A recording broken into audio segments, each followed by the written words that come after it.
Good morning students. 13.4 exercise हमारी चल रही है। मैंने बहुत कुछ समझा दिया था, आपको कोई डाउट हो तो आप पूछ सकते हैं। इसका एक ये क्वेश्चन है, थर्ड वाला, थोड़ा मुझे लग रहा है कि शायद डाउट आएगा। Let X represent the difference between the number of heads and the number of tails obtained when a coin is tossed 6 times. एक कॉइन को अगर 6 टाइम टॉस किया जाए तो what are possible value of X. वो कह रहा है कि जो x है वो क्या है, डिफरेंस शो कर रहा है किसका, नंबर ऑफ हेड्स और नंबर ऑफ टेल्स। कॉइन को कितनी बार टॉस किया गया है, 6 टाइम्स। ठीक है,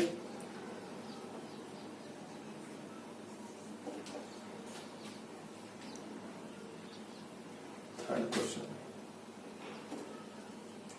अ coin is tossed 6 times. x जो है वो क्या है, डिफरेंस है, difference of number of heads and tails. तो x की जो वैल्यू होगी वो क्या क्या होगी।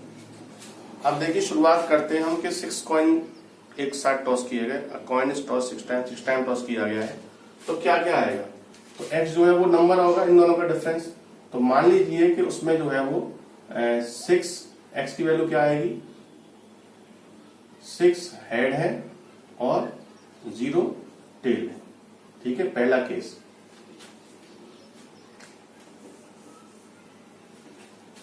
तब x की वैल्यू क्या होगी, x इक्वल्स टू कितना होगा। उसने कहा था हेड और टेल का डिफरेंस, 6 हेड है 0 टेल है। भाई जब 6 टाइम्स टॉस किया है तो हेड तो 6 आ सकते हैं और टेल 0 होंगे, तो 6 माइनस 0 यानी कि 6 होगी। फिर 5 हेड हो गए तो 1 टेल हो गया, तब x की वैल्यू क्या होगी, 5 माइनस 1 यानी 4 होगी। फिर 4 हेड हो गए 2 टेल आ गए, तब x की वैल्यू क्या होगी, 4 माइनस 2 यानी कि 2 हो गई। 3 हेड आ गए 3 टेल आ गए, तब x की वैल्यू क्या होगी, 3 माइनस 3 यानी कि 0 हो गई। 4, उसके बाद 2 हेड आ गए और 4 टेल आ गए। डिफरेंस निकालना है तो वही 4 माइनस 2 हो गया। 1 हेड हो गया 5 टेल हो गया, तब x की वैल्यू हो जाएगी 5 माइनस 1 यानी 4 हो गया। फिर 0 हेड हो गए और 6 टेल हो गए, तब x की वैल्यू क्या होगी, 6 माइनस 0 यानी 6।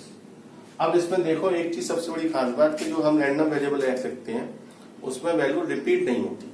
ठीक है, अगर सेम भी आ रही है तो रिपीट नहीं होगी। तो जो रैंडम वेरिएबल x होगा उसकी पॉसिबल वैल्यू क्या होगी, ये सारी पॉसिबल वैल्यू है, ध्यान से देखो। तो इसमें 0, 2, 4, 6 यही आ रहा है, यही माना जाएगा 0, 2, 4 और 6। ये रैंडम वेरिएबल की वैल्यू होगी, बस रिपीट नहीं करते हैं इसमें कभी। ठीक है, तो यही उसने पूछा था, what are possible value of x। Fourth वाले में ये कह रहा है find the probability distribution of number of heads in 2 tosses of a coin. ये मैं एग्जांपल जब मैंने समझाया था रैंडम वेरिएबल का उसमें ही मैं बता चुका था। इस तरह का क्वेश्चन, एक कॉइन को टॉस करेंगे 2 बार, तो number of heads in 2 tosses of a coin तो कितना आएगा, number of 2 tosses 2 bar toss करेंगे 0, 1 और 2। भाई एक भी हेड ना आए, या 1 हेड आए या 2 हेड आए। सेकंड में कह रहा है number of tails in the simultaneous tosses of 3 coins. वही 3 कॉइन को टॉस कर रहे हैं, तो नंबर ऑफ टेल्स कितने कितने आएंगे, 0, 1, 2 और 3। प्रोबेबिलिटी डिस्ट्रीब्यूशन निकालना है, पूरा सैंपल स्पेस निकाल के आउटकम निकाल के फिर प्रोबेबिलिटी डिस्ट्रीब्यूशन निकालना है। Number of heads in 4 tosses of a coin, तो 4 टॉस कर रहा है तब क्या आएंगे, नंबर ऑफ हेड्स 0, 1, 2, 3, 4। तो आप पहले उसको देखें, उसके रिलेटेड कौन से इवेंट्स हैं वो देखें, फिर उसकी प्रोबेबिलिटी निकालें, उसको पूरी टेबल में अरेंज करें तो प्रोबेबिलिटी डिस्ट्रीब्यूशन निकल के आएगा। एक ये 5th वाला और है, इसमें ये कह रहा है कि प्रोबेबिलिटी डिस्ट्रीब्यूशन बताइए नंबर ऑफ सक्सेस। अब देखो वो सक्सेस बोल देता है कभी कभार, और सक्सेस क्या है वो बता देगा, यानी x जो है उसको वो सक्सेस कह देगा, नंबर ऑफ सक्सेस, और सक्सेस क्या है वो डिफाइन कर देगा। तो सक्सेस को 2 पार्ट में डिफाइन किया है उसने कि अगर ये हो तब बताओ और दूसरा हो तो बताओ। When success is defined, success का मतलब वही रैंडम वेरिएबल। तो नंबर ग्रेटर देन 4। अब देखो डाइस उसने क्या करा है, 2 डाइस थ्रो करे और 2 डाइस पे वो कह रहा है कि नंबर ग्रेटर देन 4, 4 से बड़ा नंबर आए। अब 4 से बड़ा नंबर आया तो इसका मतलब इसके कितने आउटकम बन सकते हैं, तो 4 से बड़ा नंबर आए तो हो सकता है कि 4 से बड़ा एक भी नंबर ना आए, ऐसे इवेंट भी तो पॉसिबल है डाइस में। तो 4 से बड़ा एक भी नंबर ना आए तो नो नंबर ग्रेटर देन 4, तो उसके लिए वैल्यू क्या मानी जाएगी 0। यार 0 का क्या मतलब हुआ, x इक्वल टू 0 हम ले रहे हैं, उसका मतलब है probability of getting no number greater than 4, एक भी नंबर 0 से बड़ा ना हो। आई बात समझ में। तो पी एक्स इक्वल टू 0 जब हम निकालेंगे तो कौन से आउटकम लेंगे, जिसमें सारे नंबर 4 से कम वाले हो, यानी जो भी आउटकम आप ले रहे हैं 1 1 1 2 1 3 3 1 3 2 3 3 2 1 2 2 2 3 और भी आगे जितने भी, वो सारे आपको लेने हैं, लेकिन वो लेने हैं जिसमें नंबर 4 से छोटा है। तो ऐसे कितने आउटकम्स होंगे, ऐसे आप ध्यान से अगर देखेंगे तो आपको समझ में आएगा 16 आउटकम्स होंगे, इसमें जो है वो नंबर 4 से छोटा होगा, दोनों नंबर 4 से छोटे होंगे। फिर नंबर ग्रेटर देन 4, अब पॉसिबल है, वो हो सकता है कि एक नंबर 4 से बड़ा हो, दोनों में से कोई एक बड़ा हो, तो यहाँ पे इसकी वैल्यू आएगी 1। P X equal to 1, P X equal to 1 का मतलब क्या हुआ, probability of getting at least one number, at least sorry one number greater than 4, कोई एक नंबर 4 से बड़ा हो। तो अब आप इसमें आपको वो नंबर लेने हैं इसमें कोई भी एक नंबर, पहला हो या दूसरा हो, लेकिन वो 4 से बड़ा हो। तो 5 1 आप ले लेंगे, 5 2 ले लेंगे, 5 3 ले लेंगे, 5 4 ले लेंगे, ग्रेटर देन 4 लिखा है ना, 5 4 ले लेंगे। अच्छा उस वाले में भी 4 भी ले लेंगे, जो फर्स्ट वाला इवेंट बताया मैंने 1 1 1 2 1 3 1 4, उसने कहा 4 से बड़ा हो, 4 तो ले सकते हैं ना, बड़ा नहीं ले सकते। जब 0 लेंगे 4 से बड़ा नहीं है एक भी इवेंट, यानी 4 तक तो ले सकते हैं। तो 1 1 1 2 1 3 1 4 भी ले सकते हैं, 2 1 2 2 2 3 2 4 ले सकते हैं, ठीक है। ऐसे 4 4 नहीं लेंगे, उसमें 4 4 लेंगे तो दोनों नंबर जो है वो, हाँ सॉरी 4 4 भी ले सकते हैं। इस तरह 16 आउटकम्स बनेंगे, ठीक है। और 1 वाले में क्या होगा, कोई भी एक नंबर आप 4 से बड़ा ले लें और उसके साथ के नंबर जो है वो 4 तक ले सकते हैं, 4 से बड़ा नहीं, एक नंबर बड़ा। फिर आएगी बात 2 का मतलब क्या हुआ कि कोई भी एक नंबर नहीं, अब ज्यादा भी, यानी दोनों नंबर 4 से बड़े होने चाहिए। यानी जब आप स्टार्टिंग करेंगे तो किससे स्टार्टिंग करेंगे, 5 5 से, 5 5 5 6 6 5 6 6, ठीक है। इस तरह करेंगे तो 4 आउटकम आएंगे, 5 5 5 6 6 5 6 6, 4/36 आउटकम टोटल, ठीक है। तो इस तरह उसका प्रोबेबिलिटी डिस्ट्रीब्यूशन पूरे का निकालेंगे।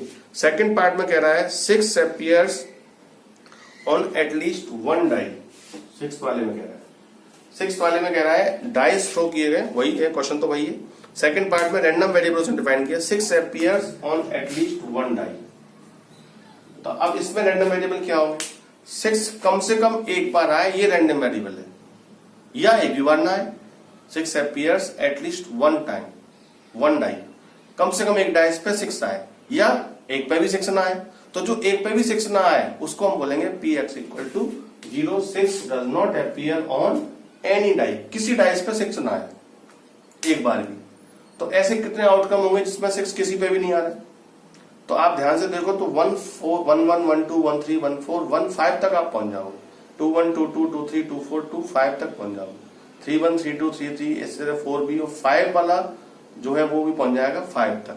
तो इस तरह अगर आप आउटकम गिनेंगे तो उसमें जो आउटकम्स होंगे वो 25 ऐसे आउटकम होंगे जिसमें 6 एक पे भी ना आए। भाई सीधी सी बात है, 6 1 6 2 6 3 6 4 6 5 6 6 और 5, और जो लास्ट की जो लाइन है 1 6 2 6 3 6 4 6 5 6, ये लाइन छूट जाएगी। तो यानी 25 आउटकम ऐसे होंगे जिसमें एक पे भी 6 नहीं आएगा। तो पी एक्स इक्वल टू 0 का मतलब क्या हुआ, probability of getting not getting 6 on any die, probability of getting not any 6 on any die, ठीक है। तो वो किसी पे भी ना आए गेटिंग, ठीक है, 6 के किसी पे भी ना आए, पी एक्स इक्वल टू 0। अब पी एक्स इक्वल टू 1 का मतलब क्या हुआ, पी एक्स इक्वल टू 1 का मतलब हुआ प्रोबेबिलिटी, जैसे वो कह रहा था 6 appears on at least 1 die, probability of 6 appears on at least 1 die, कम से कम एक पे 6 आए या एक से ज्यादा पे आए। तो ऐसे कितने आउटकम है जिसमें एक में आए, ऐसे आउटकम्स आपके 11 बन गए। तो P X is equals to 0 की प्रोबेबिलिटी में निकाल दूं तो आएगी 25/36, और P X is equals to 1 की प्रोबेबिलिटी जो आएगी वो आएगी 11/36। इसको दोनों को अरेंज कर देंगे टेबल में और प्रोबेबिलिटी डिस्ट्रीब्यूशन आपका आ जाएगा, ठीक है। 6th वाले में कह रहा है from a lot of 30 bulbs which include 6 defective, a sample of 4 bulbs is drawn at random with replacement. देखो उसने वर्ड बोल दिया विद रिप्लेसमेंट, यानी कि वो 4 बल्ब निकालता है लेकिन उसमें एक बल्ब निकाला, चेक किया, वापस उसको लॉट में रख दिया। यहाँ पे दिक्कत ये है कि जो 4 पल वो निकाल रहा है वो 30 में से निकाल रहा है।